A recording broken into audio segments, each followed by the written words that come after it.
Good evening, everybody, and welcome, or happy Monday rather. Welcome to the football law course. Thanks again for everyone for joining. It's great that you're all managing to stick with me into the second week rather. And for those that are joining for the first time, thank you very much for tuning in. So yeah, here we are.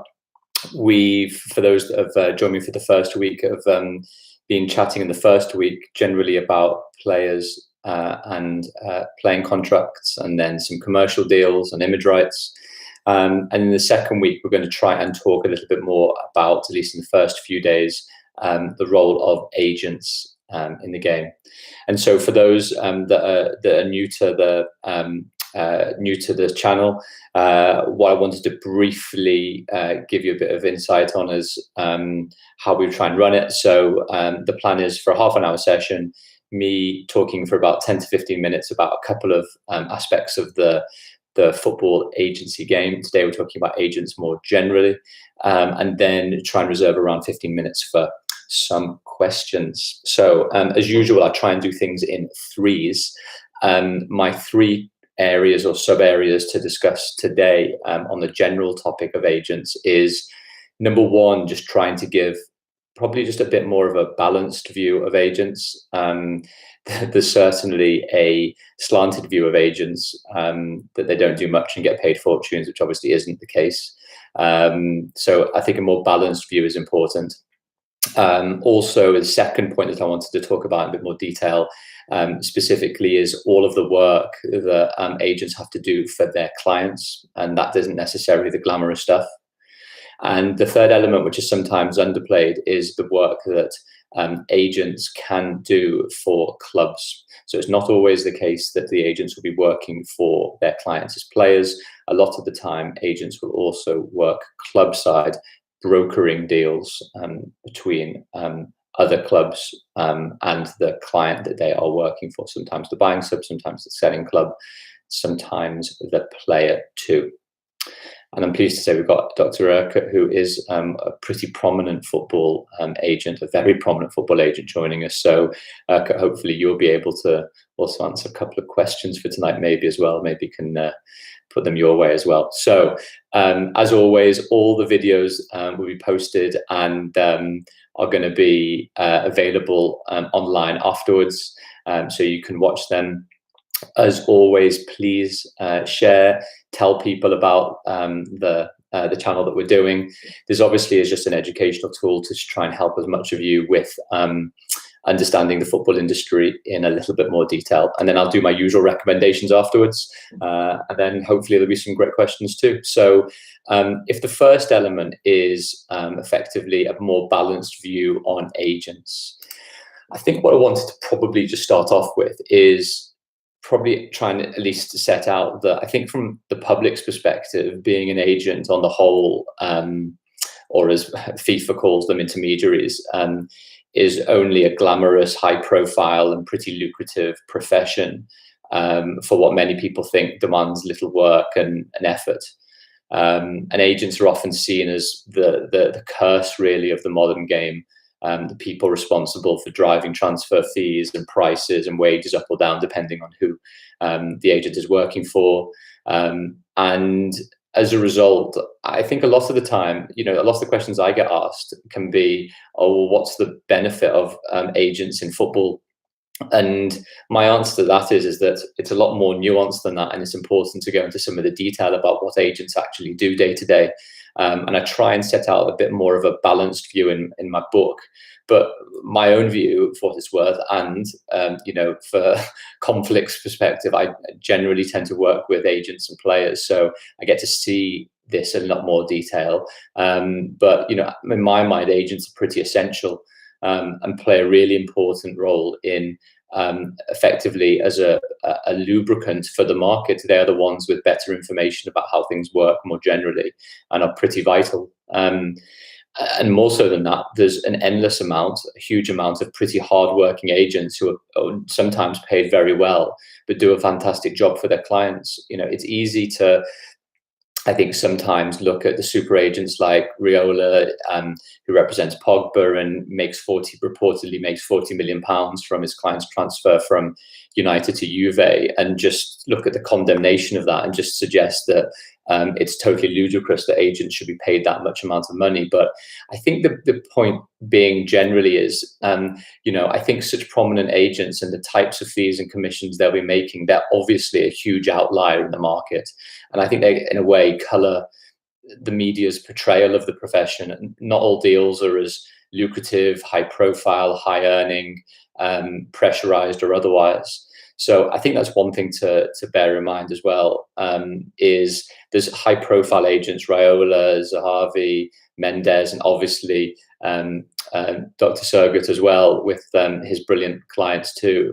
But I think what usually happens is, because those deals are so high, they make such headlines, but they're such in the minority, that somehow everyone's judgment about agents gets coloured accordingly. So just because elite clubs are willing to pay record fees and wages for world-class players, there's not a huge number of those type of deals. Usually the vast majority of the agents are working not for huge sums, but having to still do a lot of the hard graft. And I don't want to sugarcoat it for anybody. It's a very hard existence being an agent.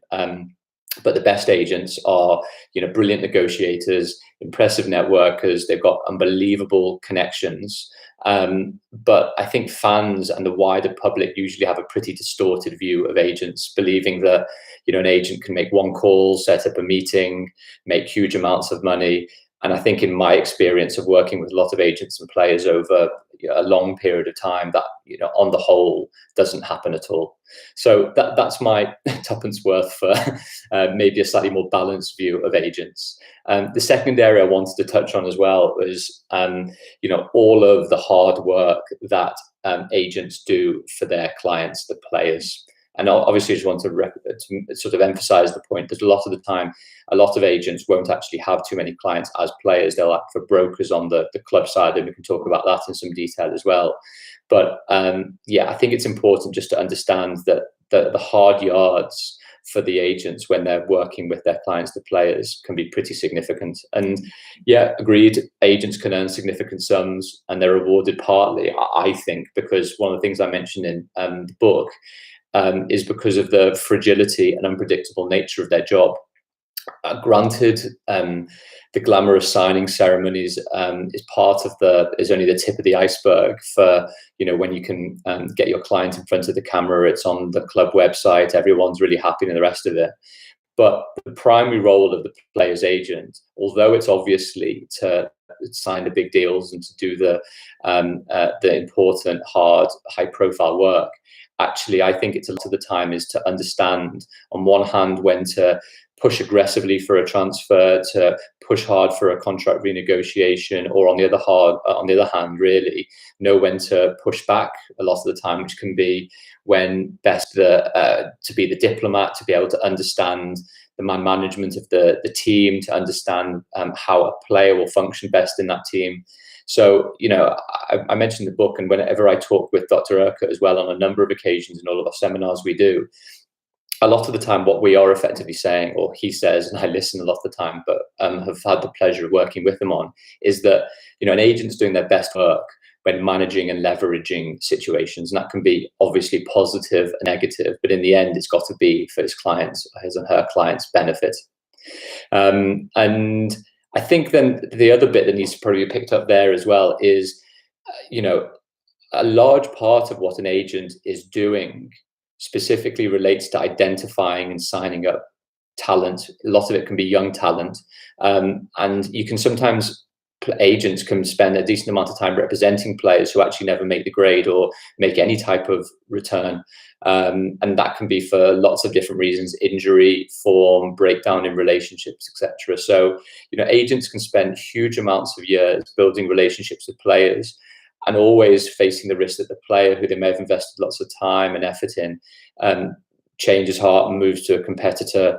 I think the thing that I see whenever I'm working in industry generally is the industry is a pretty fragile place to be. It's a pretty insecure, high-risk industry because of the life-changing deals that can be on offer. And it's a pretty unforgiving place generally. So that's two, which is doing the dirty work for the players. And that's obviously the day-to-day. I know, Dr. Urquhart, I remember we talk specifically about it can be anything from,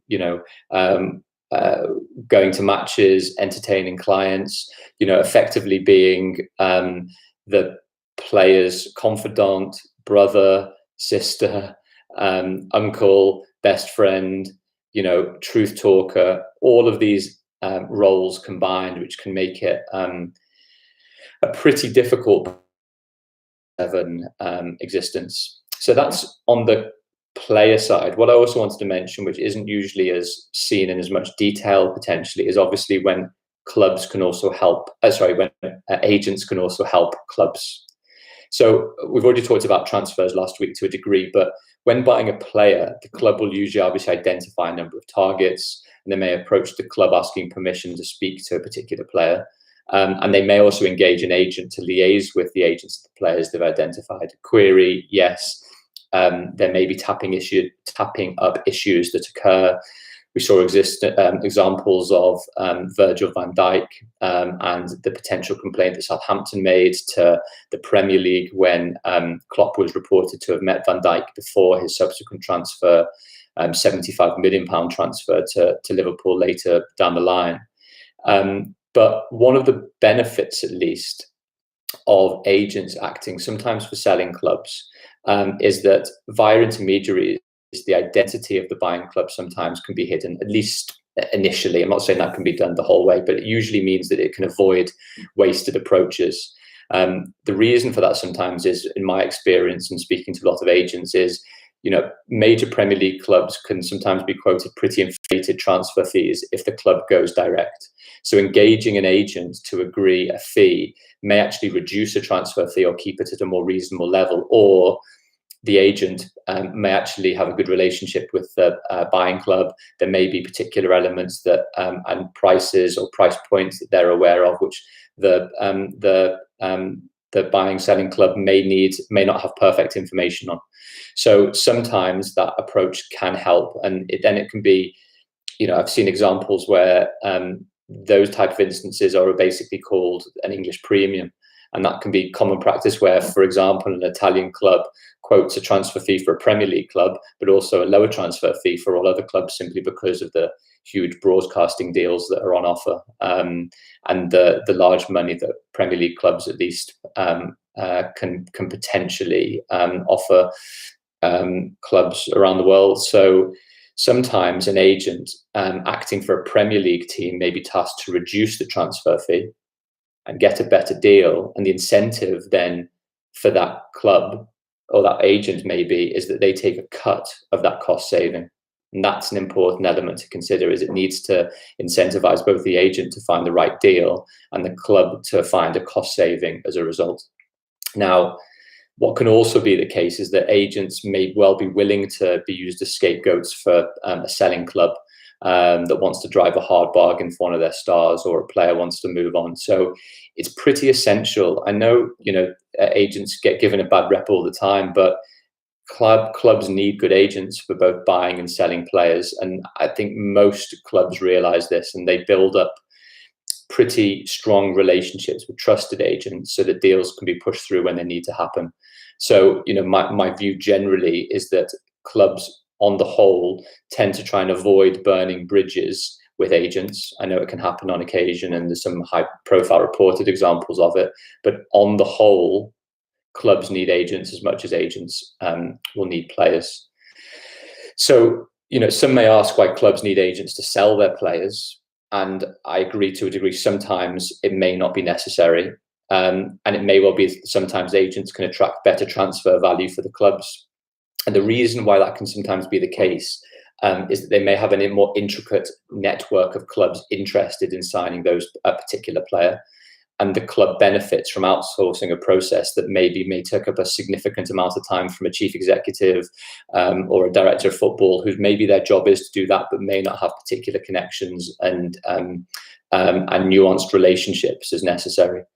So it's also the case, I think, that's important to note that agents may also be aware of moving parts for various deals that can cause chain reactions, and individual club executives may not have that visibility.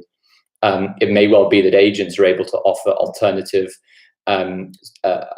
options for a situation that a club doesn't even realize has developed.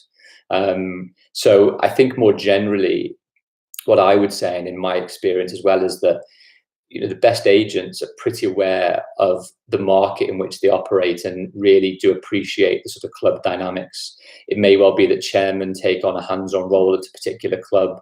It may be that a transfer committee makes particular decisions, and then someone is head of that particular committee to be able to make those calls at the right times. And agents need to be aware of the dynamics involved in each club, who is looking to be bought, who's looking to be sold, the budgets of each of those clubs, how the dynamics change throughout the window, and all the nuances and personalities when trying to push through or sell or buy or offer particular players at particular times. Because ultimately, clubs aren't stupid.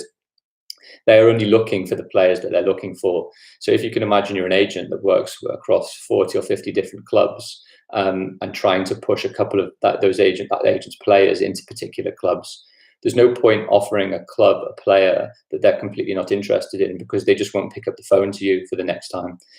So, for each club that an agent is speaking to, you need to be extremely well versed in the relationships internally in the club, what they are after, and how you can help solve a problem for them. And the best agents are brilliant problem solvers and find solutions in lots of elements. So they were the three things I wanted to touch on. I know we've probably got quite a few questions popping up already, which is great. I'm just going to expand my window so I can try and see most of those. Make this a little bit bigger so I can see a few more questions as we go. And then let's start at the top as things go on. So we got Luis. I'm about to establish the agency, so the webinar will be very useful. Great, Luis. I hope you get going with the agency, and I hope that's been of some use. Hilda Georgina, super agents such as Mendes, Raiola, Barnett gain significant media attention. What are the legal issues with FIFA's proposal to cap fees paid to intermediaries? Yep. I think we're going to talk about that in terms of how agents get paid in a couple of days' time. But at least the brief element there is that FIFA's proposal is to cap that football agents can receive for transactions for player contract renegotiations or transfers. And the way that's going to effectively work is that it's going to be limited to 6% if you're acting as an agent for the player and the buying club, and 10% of a transfer fee if you're acting for a selling club. So they're the very, very brief outlines, and we can talk about a little bit more detail in the coming days in a couple of other sessions we've got too. Stephen, does the more nuanced way that EU agents work lead to players agreeing to take cash up front and agree to a transfer fee instead of playing out a contract as in US? Yeah, it's a tricky one. It's all back to the same point of how far you want to let your contract run out. A player wants to run their contract down, and that can obviously be down to pretty detailed strategic planning on the part of the agent and the player to decide whether they want to use the leverage of a contract running down to establish a higher wage and signing on fee, or whether they are happy to run the clock down and take the view like some have done, like Emre Can when he was at Liverpool, moved to Juve and earned pretty lucrative sums, as well as signing on fees and loyalty bonuses. Unfortunately, didn't work out for him there. So it's just an evolving point, which is there's always a playoff, and it can just literally depend on each particular situation. Lewis again, do you think that the future FIFA agents intermediaries regulations are likely to weed out weaker agents? It depends how you class weaker agents, I guess. I still think that there are a huge number of registered agents that don't necessarily do any deals simply because they don't have any clients and don't have the particular relationships. But I think what is likely to happen, one of the elements is that an agent's exam is probably going to be required again. Query who the agent, who has to pass that exam. Established agents before the latest regulations came in, whether they have to pass the exam again or do an update. But I think if the point is that if an exam is necessary, there's obviously going to be a pretty, well, I should put it the other way around. The success rate on passing the previous exam wasn't particularly high. So if you need to study and pass the exam and know the regulations and understand how national and FIFA regulations work, then that's going to be an expense and a time-consuming expense. So I think there's going to be less agents for sure. It just depends about when those new regulations come in and when that exam is likely to be passed. Michael, what is your opinion on the increasing influence of agents on domestic leagues clubs? Is it a sort of distortion of competition? For example, Mendes has transformed Familiaco this season and whilst transferring his clients from there to other clubs. Should there be a limitation on such transfers in your opinion? I'm sorry for the long question. No, it's a great question. There are regulations in place. I don't know outside of the UK, but there are regulations in place which prohibit agents having an influence over clubs. That's in the intermediaries regulations. So yeah, I'm not sure. There hasn't been, I believe, any substantive public statements from particular regulatory bodies on certain situations like the examples you give as to why or whether there have been any regulatory breaches or not. I'm sure they've been looked into. So I can't offer any more opinion than that, only that, you know, an agent can't have an influence over a club simply because there could be those inherent conflicts that you talk about. Sinir, so hi Daniel, saw Dr. Urquhart saying he acted on both sides with respect to Ozil's extension. How does that actually work? Well, just in practice, what happens in my experience of working on EPL transfers is that what tends to happen is that when doing the transfer or contract renegotiation, an agent works on behalf of his or her player, but also acts for the buying club as well. And that effectively means is that the club pays the player's agent for two things, for player services and for club services. And that can have a tax impact. And we can talk about that in a bit more detail too. So question, I'm not sure what PN UK means in terms of joining Barca, but I'll have to fall back on that one for a second. Javier, with the increase of data and various scouting apps, do you see less margin for work for deal broker agents in promoting more remote and specific markets? And similarly, perhaps promote a player that is not your client, but may have good connections in certain European markets. Yeah, it's a really good one as well. So there is tech which is effectively disrupting to a degree the agents market, where there's I think an app called Transfer Room, and Transfer Room does broker deals and gives clubs better and greater sense of information as to what players may be available at particular times. So yeah, completely agree there. There's lots of apps that are available to at least scout particular markets, to be able to bring clubs together.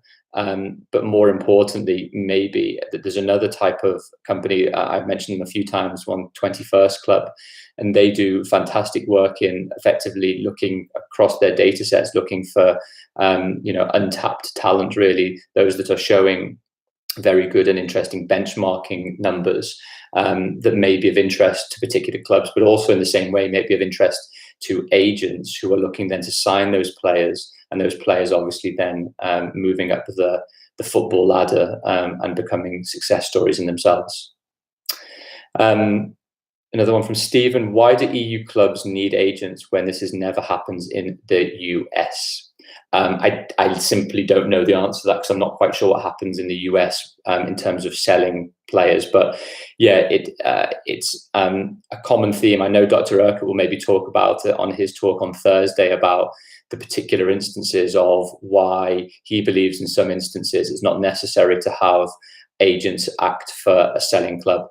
Why the director of football's role or the head or the chief executive or the chairman can't be doing that type of role. So yeah, I understand the point. A lot of cases it can be because clubs have very strong relationships with particular agents and they're happy for the agents to do that particular work. I saw a couple of questions coming in now. Chiriato, hey pal. What are your thoughts on the liability of agents acting on behalf of their clients for any breach? Is their client vicariously liable in general?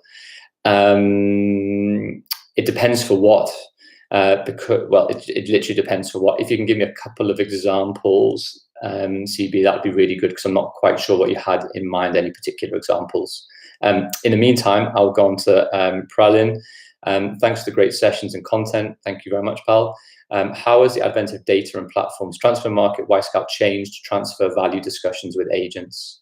And can you see agents representing esports gamers, athletes within the next 5 years? Great questions. Well, in terms of value discussions with agents, I almost still think it's the other way around, where agents will have a particular value that they'll have in mind for either, needing to drum up demand for their client and ensure that a buying club can potentially bid the amount that the selling club requires. Or it could be in contract negotiations where an agent wants a much higher salary for and wage for his client. The club isn't playing ball. And so there can be various data ways and benchmarking possibilities for the agent to be able to use data in lots of different ways to morph those value discussions and to try and create some more leverage. And on the esports athletes point, see agents representing esports players, it's already happening now. So yeah, Sheridan's do a huge amount of work in esports. That we've got a whole team dedicated to that at the moment, and we see a lot of agents in the space right now. It's not as lucrative, or at least not at the lower levels, but for the high elite athletes that are getting paid significant sums, yeah, there are definitely agents in that space. Question from Mazar. Could you elaborate on the Darren Dean Clichy deal article I shared with you on representation? I'm going to actually talk about that in a couple of days' time and talking about the split between player commission and club commission. But I think, Mazar, your point there is that what happens if a agent who looks like they're representing the player actually, when the deal happens, represents the club and not the player. And the issue there in the past historically has been that HMRC has said that that actually is a disguised way of avoiding tax payments, because that is effectively a benefit in kind payment that should be made by the player. But if the player isn't being represented on the deal, or at least isn't being papered as being represented on the deal, then the tax authorities are losing out on money. But it was a great article you sent, so thank you for sending that through. Holes Rezo, so it's a question on advice on becoming a football agent. I would absolutely say dial into Dr. Urquhart's talk Thursday, 4 p.m, I believe, on his channel, 4 p.m. UK time, and he will be able to give you much better career advice on being an agent than I could. PNE UK, does a club need agents? Yeah, hopefully from what my conversation has been over the last 15-20 minutes, you can see that sometimes, yeah, clubs do need agents. Scott, what are your thoughts on player contracts running out this summer? Will they be extended depending on the duration of the pandemic? Yeah, I'm going to not talk about that for too much, only because I mentioned it a bit last week, and I've done a couple of podcasts on it as well. So if you go to the Done Deal podcast, I've talked about it there. But very briefly, FIFA has been reported, have come out with a position paper which they suggest player contracts should be extended to cover for the remainder of the season. Query under different employment laws whether that is a possibility or not. Marco, great question. Will solicitors, barristers be exempt from the exam? Not sure yet. It's not to be decided. Previously, there were particular exemptions, but yeah, I haven't got any info on how that will be going forward. Arya, are you for and against the cap FIFA wanting to implement for agents' intermediary fees? My general view is I don't think there should be a cap. I'm more free market than that. But at the same time, I can understand some of FIFA's concerns at the significant sums. Nonetheless, I think there should be a more nuanced way of doing it. And at the moment, I'm unsure about what that nuanced way is. But I think from my perspective, I don't believe agents should be capped, just in the same way as I don't believe film or TV or music agents shouldn't have their commission capped as well. I'm not sure why it's specific to football and or sport. Marco, surely a fixed percentage on agents with new agents commission within the new regs is a breach of competition law.